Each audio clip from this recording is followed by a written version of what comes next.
of like a break between, kids going back to school and the leaf peepers coming up, but and yeah, no break.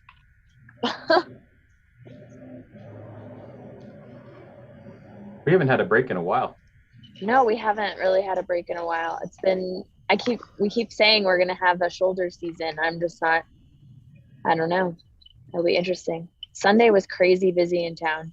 It was very odd.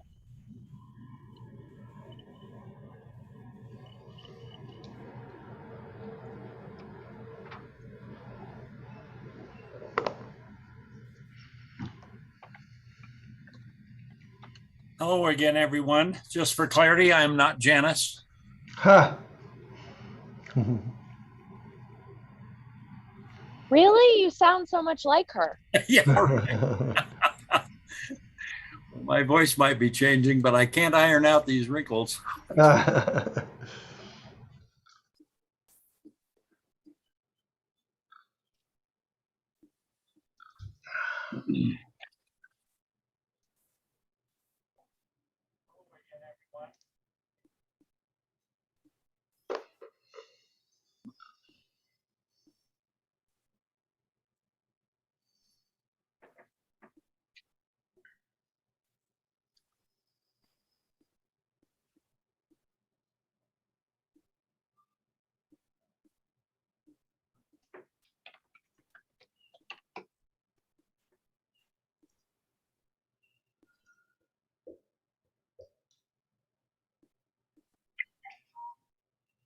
Hello, Dr. Ryan.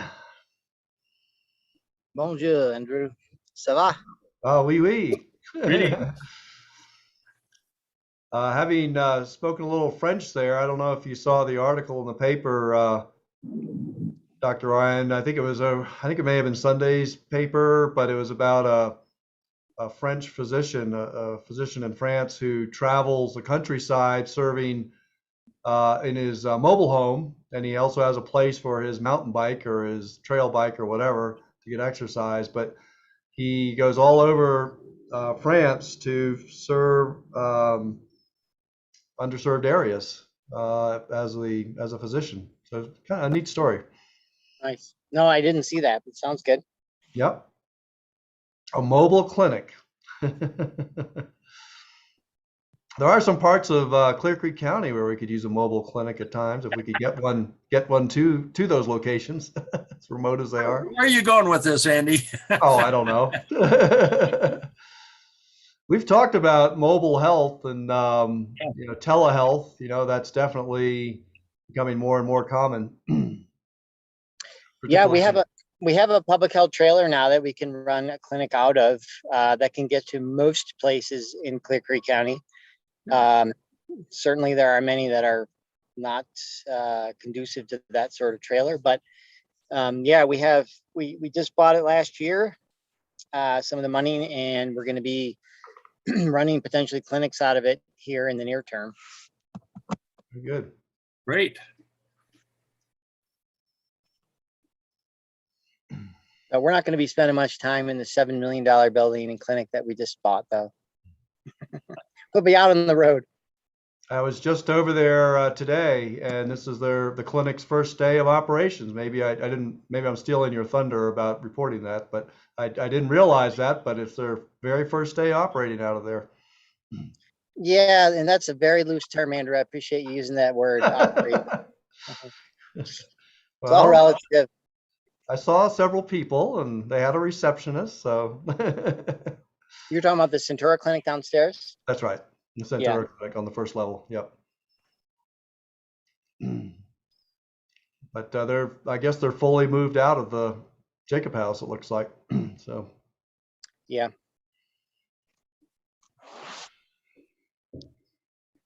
Lots of reasons to be excited about that, right? Yes, indeed. Hello, George. Hi, Bob.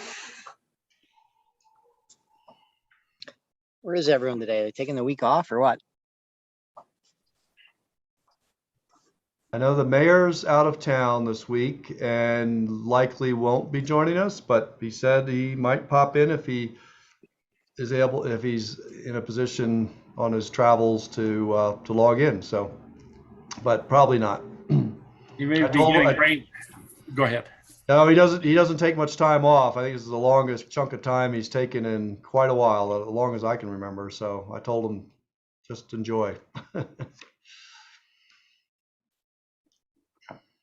think things are going to get real busy this fall. So. In the 8 years I've been mayor pro tem, I have filled in running meetings, regular city council meetings for him upon 3 occasions in one half of another meeting. So his record is unbelievable. That's right. We can only hope for a similar amount of energy out of our next mayor. Yeah, that's for sure. Maybe we take some time while he's not on this call to talk about something fun we could do to celebrate all of the effort he's put forth for his terms. I think John has had some pretty cool ideas I've overheard. So I think it would be also really cool to be talking about that. Well, funny you should mention that. We actually are working on that, and we'll probably get a save the date out here very shortly. But Friday, October 29th, we're going to have a celebration of the service of the mayor pro tem, and our city clerk. 3 elected officials who've been with this community for many years. So it's up at Blackstone Rivers Ranch. Everyone is invited. We will try to send out direct invitations to as many people as we can think of, but it doesn't mean it's just by invitation only. It's open to the public. We're still working on a lot of details, but probably like 4 or 5 to 8 time frame. We'll have dinner, time for socializing before dinner, and then maybe have a little time for roasting, friendly roasting, Bob, after dinner or towards the end of dinner. So put that on your calendar, save the date. Love to have everybody there.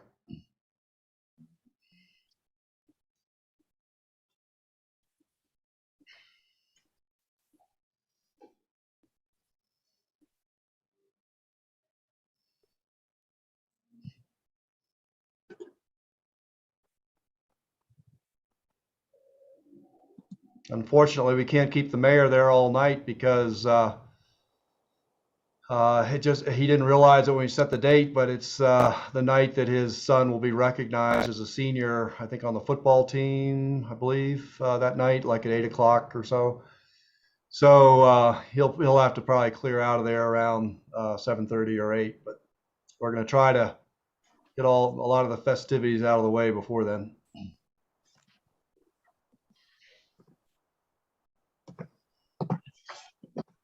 We could all use a good party, couldn't we? A safe party, Dr. Ryan. Yeah, thanks for that segue, Andrew. Outdoor party. Lost the connection there for a minute. Okay. All right. Well, I suggest we go ahead and get started. Bob, do you want to lead the meeting? Would you like me to lead the meeting? Do you have Why don't you go ahead like I had you do earlier today? You're very good at it. All righty. Good deal. John, we don't have a specific agenda tonight or today, do we? No, our standing agenda's been Dr. Ryan update, business roundtable, and then new business. Sounds good. All right. Well, without further ado, Dr. Ryan, the floor is yours. I wish I had good news for you, but I have absolutely terrible news for you.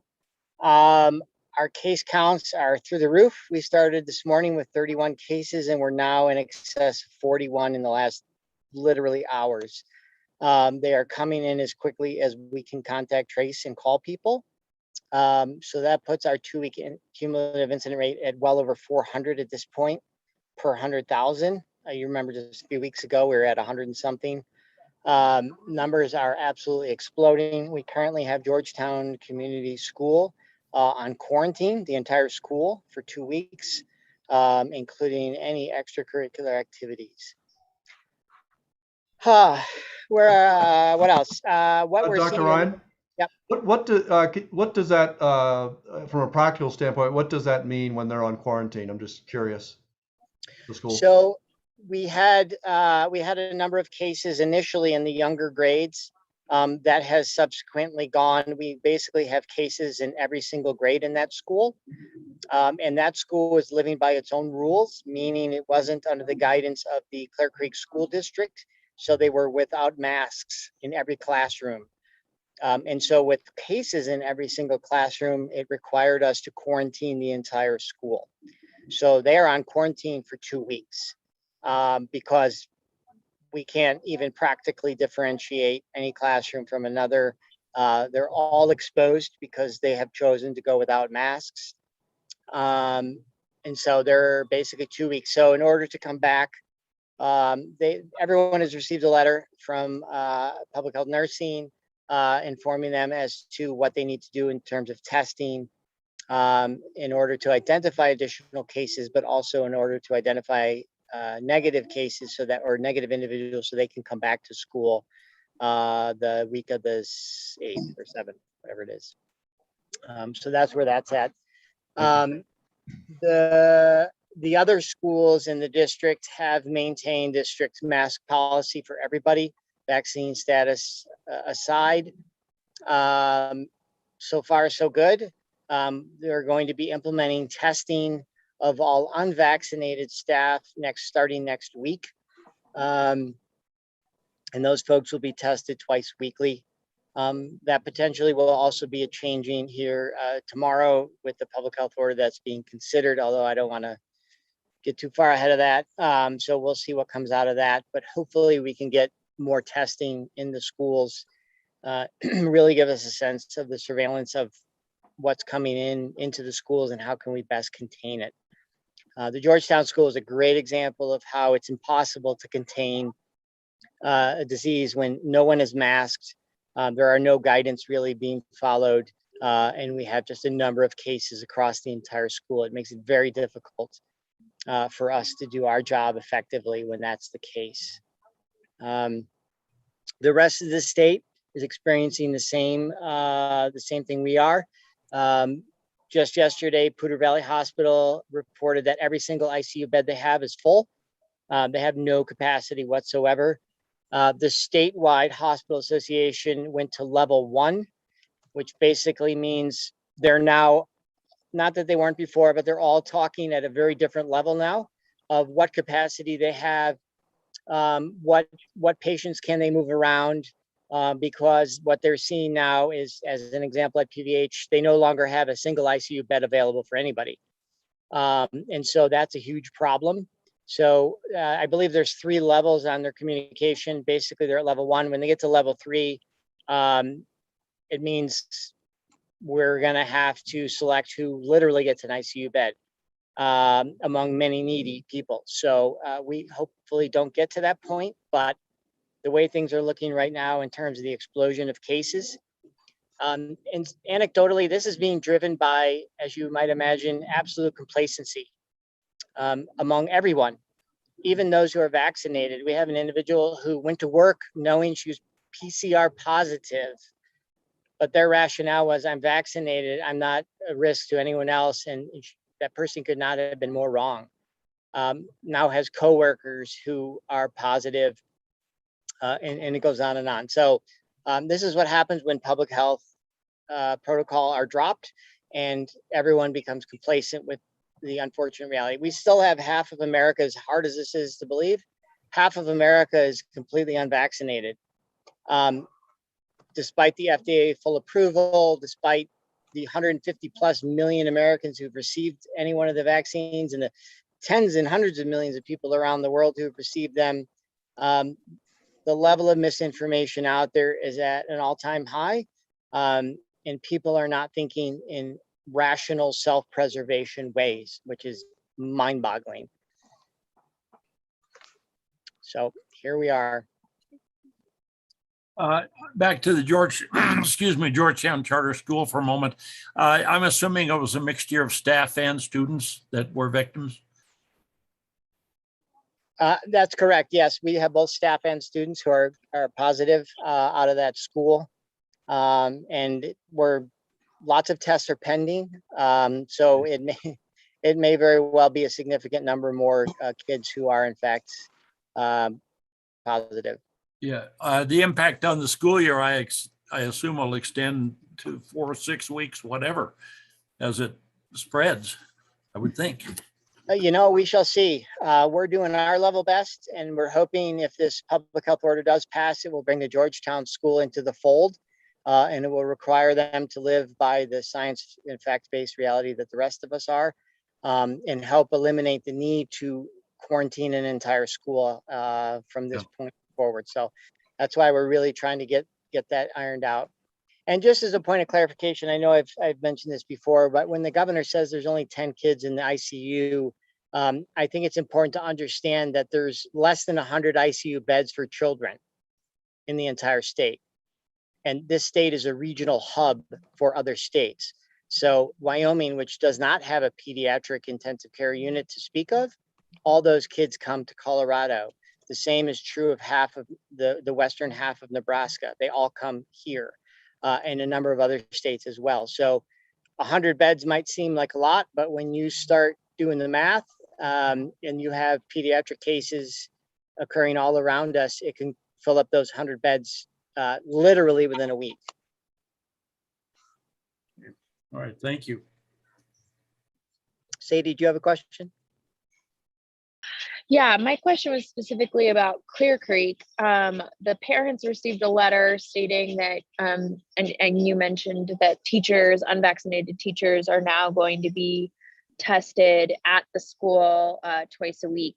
There's also some conversations amongst students at the school about there being student testing requirements. Do you have any information to speak to about that? And then also, the next question is, do you have any warnings towards business owners, anything that as business owners we should be aware of moving forward that we need to be doing or changing how we're operating? Yeah, the first thing right off the top from the business, as I said 3 weeks ago, I would strongly encourage you at the highest possible level to mandate masks among all of your employees that are regardless of vaccine status. I don't know how to phrase that differently. If you want to remain in business and if you want your employees to show up, I would mandate masks for everybody, regardless of vaccine status. I've been in a number of businesses in Idaho Springs in recent weeks, and I see a mixed bag of unmasked staff and masked staff at different places. So that's my recommendation in all of my experience in education and what I see coming and what I already see happening. That's my recommendation to every business owner in our entire community. As far as the school is concerned, it is part of what is the proposed public health order that will be discussed at length tomorrow and considered by county commissioners. In there is a mandate for all student athletes to be tested twice weekly. The reason and rationale for that is these are the kids who are going out into the broader community, into different counties, different schools, and a number of those schools have no guidance whatsoever. They have no mask mandate, they have no nothing.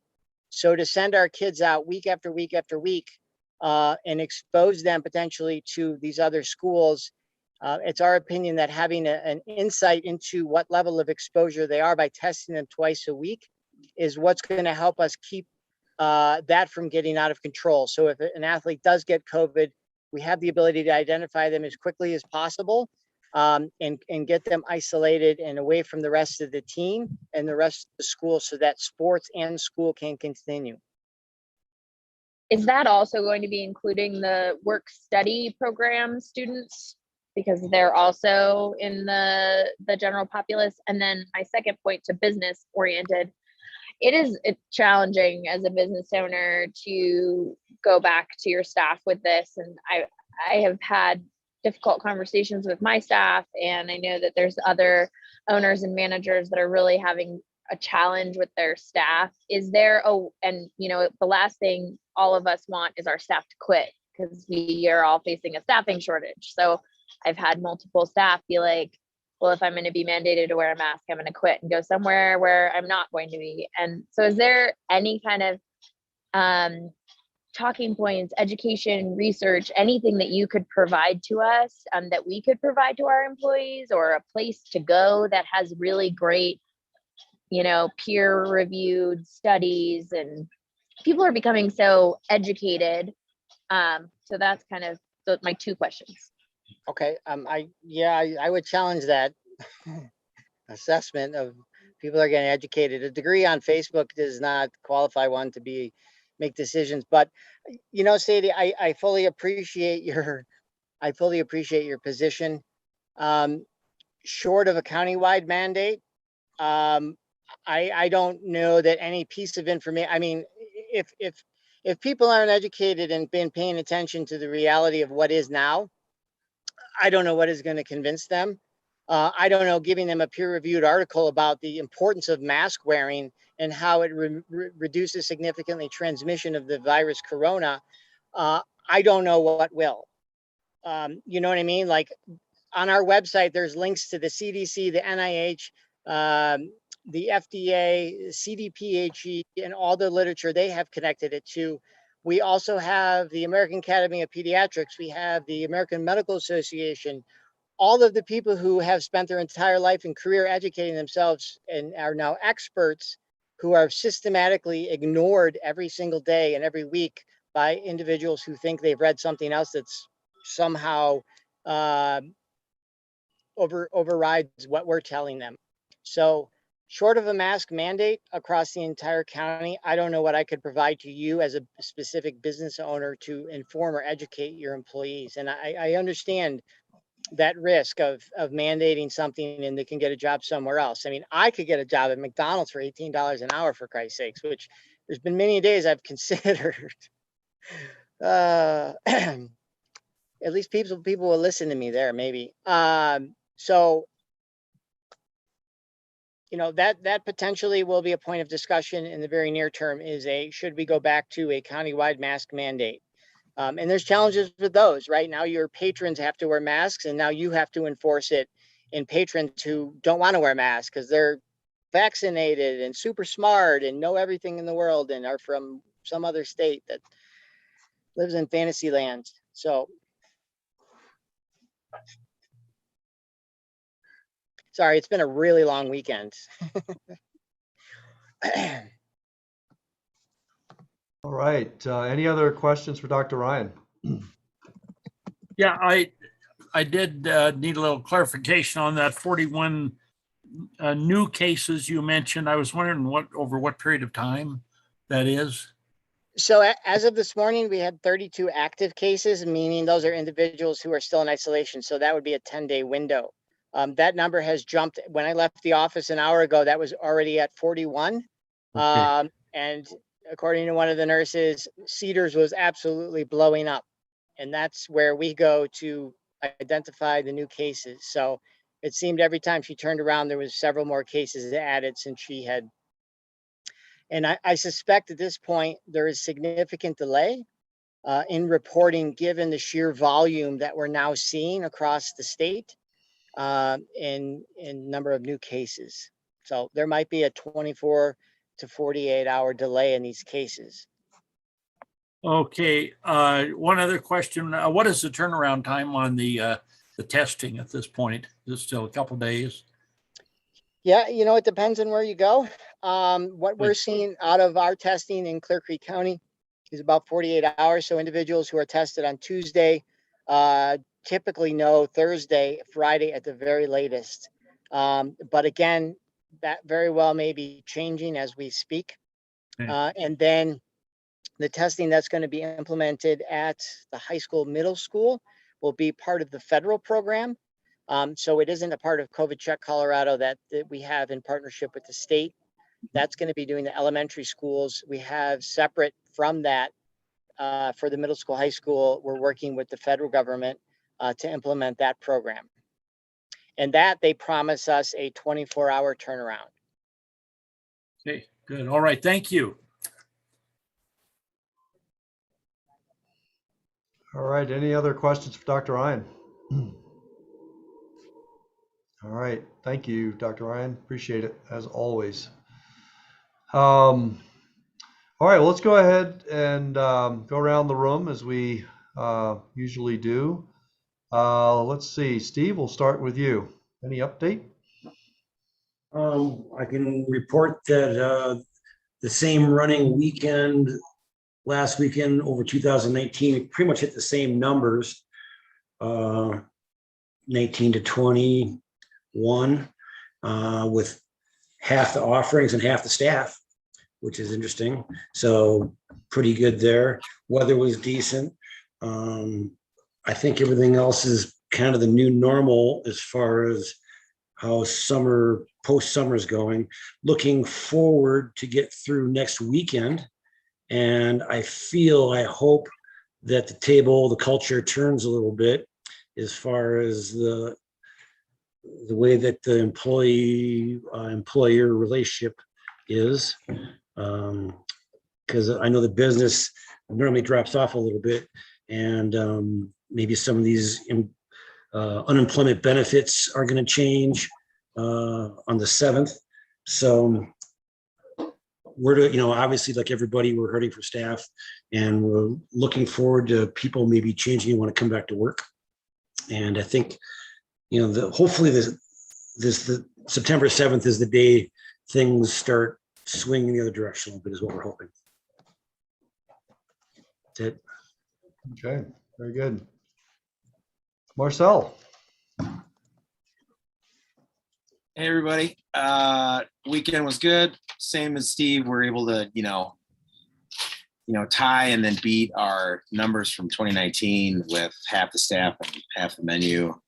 But very excited to see people wanting to work again. I think by then we're going to figure out how to run this restaurant without everybody.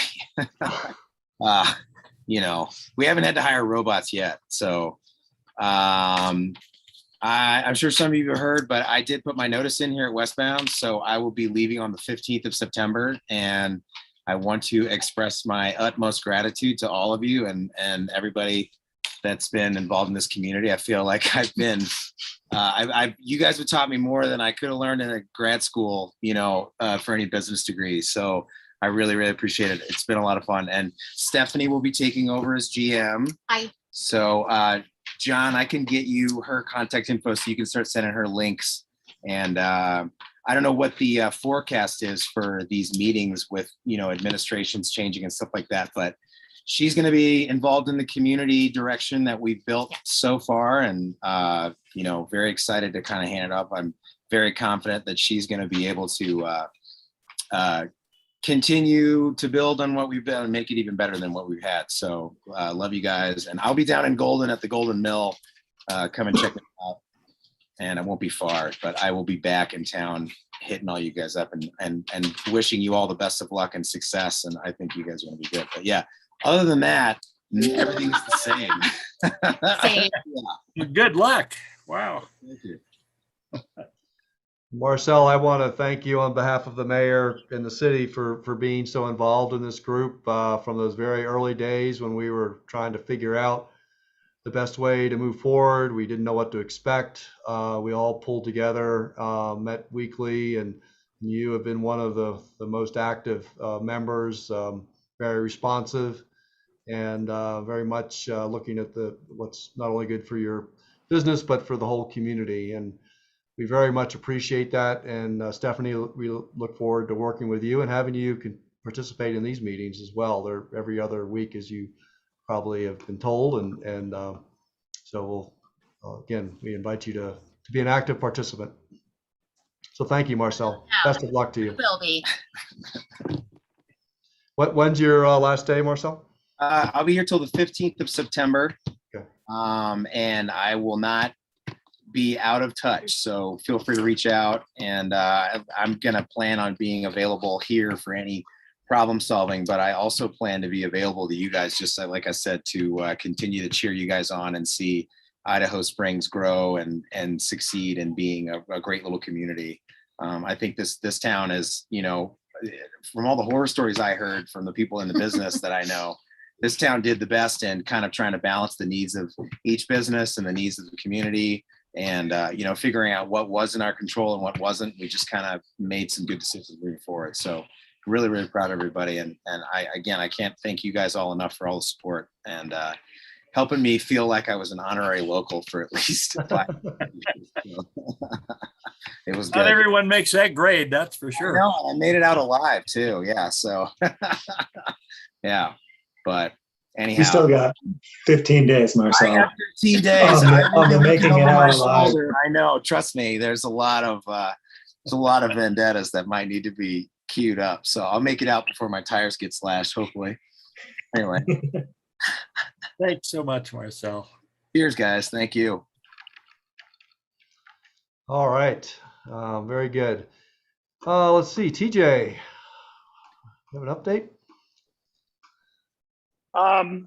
Not really. Nothing that hasn't been said. Saw Marcel the other night, and I wish him well. And I know Steph will do a great job over there too. And we have a really nice symbiotic relationship sometimes across the street. So I'm excited for that.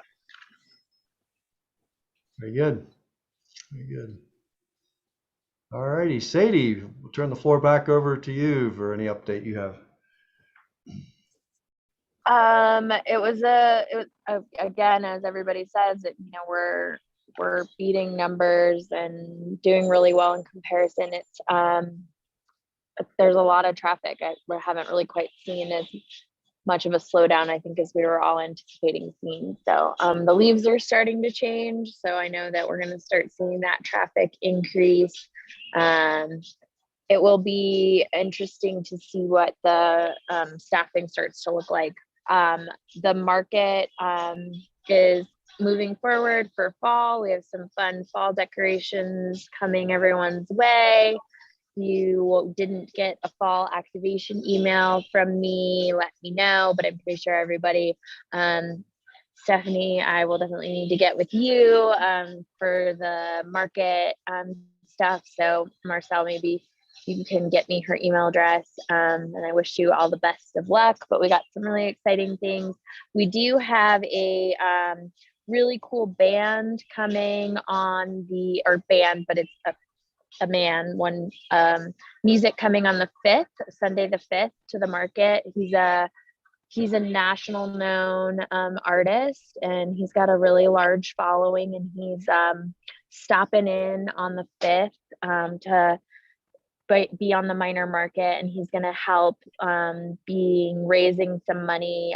The Yeti is doing a fundraiser that day as well for Leo from Allied Towing. So we're going to be looping that in to help support the community on the market. And he's willing to donate some of his tips towards Leo's family to support them in that. So those are the things I know coming up in the weekend. And Prime is hosting that music on Sunday. So Sadie, while we're on the looking forward for the fall, and maybe John can chime in here too, as well as you, but can you just give a little bit more of a look forward on what we might see this fall? I know a couple things that I can think of, and maybe this is it, but I believe the decision has been made not to have the Dynamite Days. Is that right, John? That's correct. Okay, so there won't be a Dynamite Days this fall. And then, of course, this group has recommended that we keep the marketplace established through the Thanksgiving weekend. And the Saturday of Thanksgiving weekend is Small Business Saturday. And then we typically have the tree lighting in Citizens Park that evening, usually around 6. And depending upon the year, sometimes we do more activities than others. Often Santa's there. Night Before Christmas is read by the mayor. The Magical Singers are often there. So I know also John is working with our vendor for the Christmas lights, and he can touch on that. But we're under a multi-year contract with them, so it'll be similar to what it's been in last year. But John's planning to speak with them about maybe a few adjustments here and there. One thing I'd like to bring to this group that I know has been discussed in the past has been the possibility of decorating the light poles. And I believe that there may be some garland out there somewhere. It's just a matter of organizing it and getting it to happen. I don't believe there's any problem from the city standpoint, even though they're Excel poles. You know, Excel always is cognizant on those decorative poles of weight. But I don't think there'd be any problem with wrapping garland around the height of the pole. So I'm comfortable saying if that is something that the businesses and the downtown folks want to do, I know the city would be supportive of it. I think we can just have that happen and maybe put big bows. You know, that's one relatively inexpensive way to decorate the downtown. So maybe we can just take a few minutes to talk about the look forward through Thanksgiving weekend. Anything else we need to consider or talk about or mention to the group? Yeah, so John and I have been doing a lot of work together to make sure that it's a cohesive plan, and he and I have some really fun things for Christmas. But in the immediate stuff, we're going to be transitioning the barrels to a fall themed thing. We'd like to leave the city barrels out, as well as the other barrels throughout the market. And we're going to be transitioning to them fall themes. We're doing music on Saturday and Sunday afternoons still, but it won't be every Saturday and Sunday. It's going to be the first Saturday and the third Sunday. There's going to be music from 1 p.m. to 4 p.m. So hopefully again and they're all going to be weather dependent, but again, it's going to be lighter, warmer outside, and capitalizing on the traffic that's already there versus having music on Tuesdays and Thursdays. We're not going to be having any specific events on the minor market. We are going to be cross promoting some events with Clear Creek Rec. Clear Creek Rec has an existing event on the 23rd of October, the pumpkin plunge, for the kids and families at the rec center, where they get their pumpkins and then they carve. We're going to be doing an adult version kind of that down on the market. Pumpkins and Pints will have some little paint kits for people to paint the little tiny pumpkins while they drink their beer. And then we're going to be cross promoting the Halloween fun run on the 30th. Clear Creek Rec does the fun run through the cemetery, and then it ends on Minor. We're also going to be doing discounts throughout the Minor street market if you're wearing a costume that day. So come in with a costume and get a discount. So the details of that. We're working the details of doing a cross promotion pet costume parade with Charlie's Place to link into the event that they already have happening at the not the Moose, the Elks. The Elks, they have their Howl at the Moon, Charlie's Place costume fun on Halloween itself.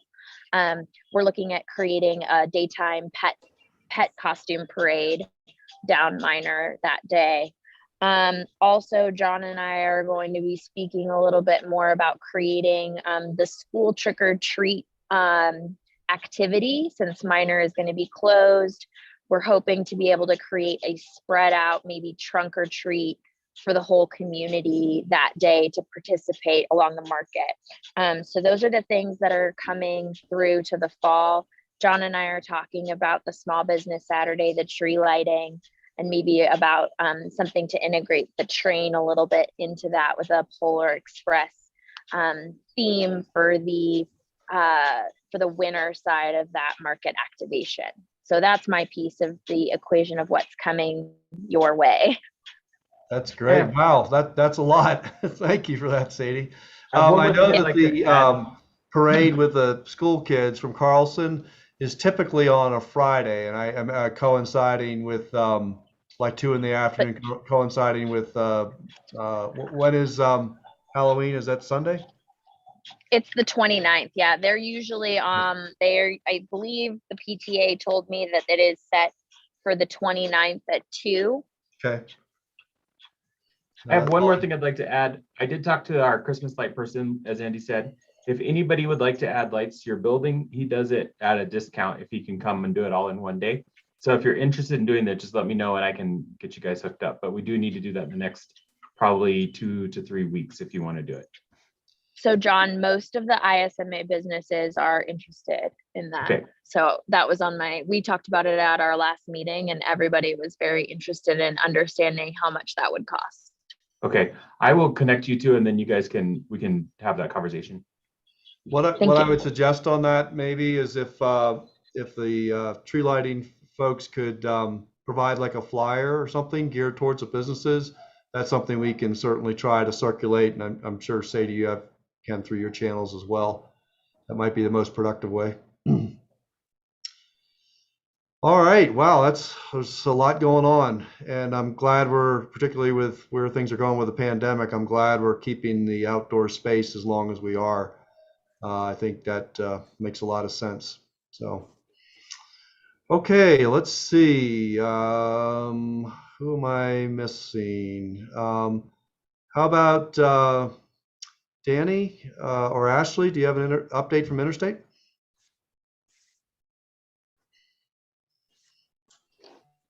Yeah, we just had a really busy weekend. Good turnover, great compliance. Okay. Thanks, Ashley. Let's see.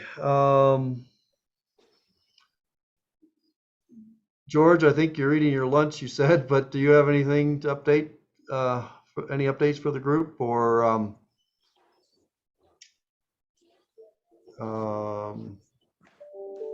Alyssa, either on behalf of the county? Looks like Alyssa's got her hand raised. Let's George is eating, so I'll let you go, Alyssa. No problem. Hi, everyone. Just a quick update from the county. We do have supplies left, hand sanitizer, face masks. If you need to re-up that, just let me know. I see Marcel saying, ooh. Okay, we'll get some to you, Marcel. I'm seeing Sadie. If you will all just shoot me an email just so I can make sure I get you.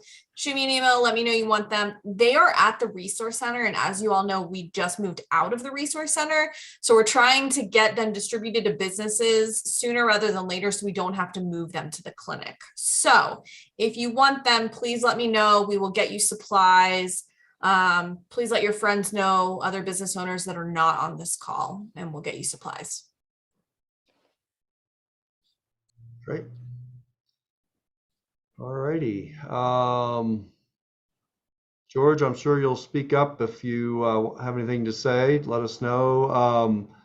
Bob, you have anything to add?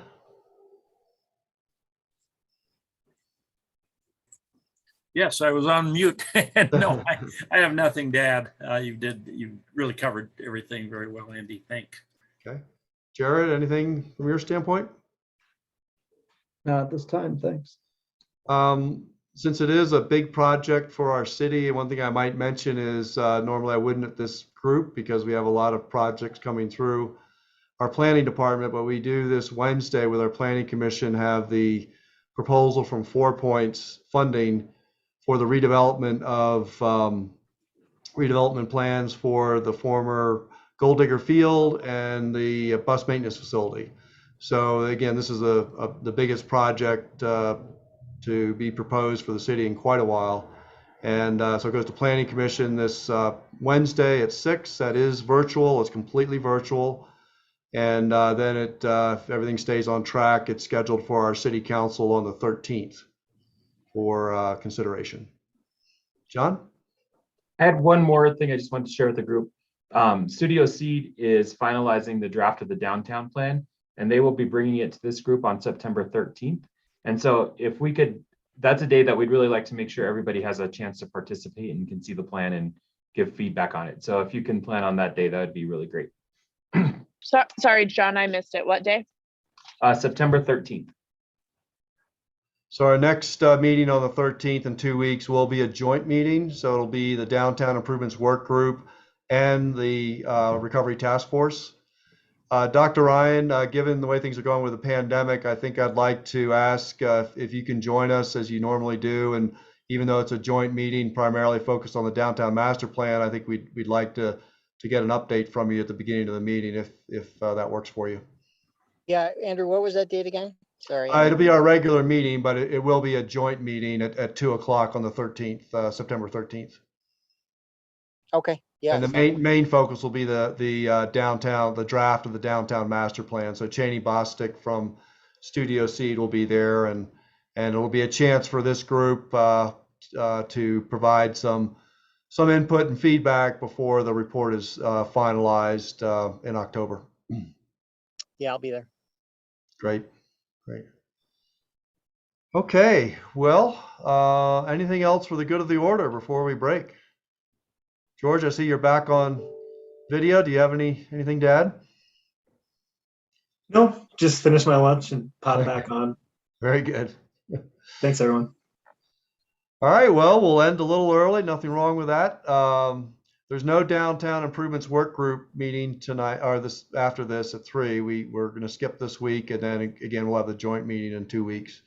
I know a couple of you often join that meeting at 3. So, okay, well, I guess we'll go ahead and call it then. Thank you all. Thank you, Andy. Have a good Labor Day weekend when it gets here. Bye-bye.